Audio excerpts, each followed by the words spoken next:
You ask Tiger to solve. This deals with linear equations with one unknown. The final result is x equals -9. Let's solve it step by step.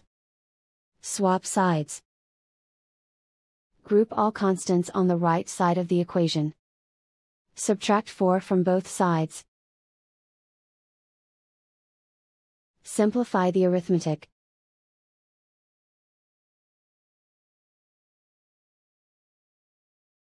Isolate the x. Divide both sides by 5. Simplify the fraction.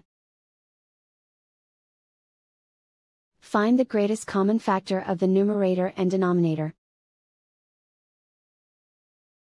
Factor out and cancel the greatest common factor. And so the final result is x equals -9.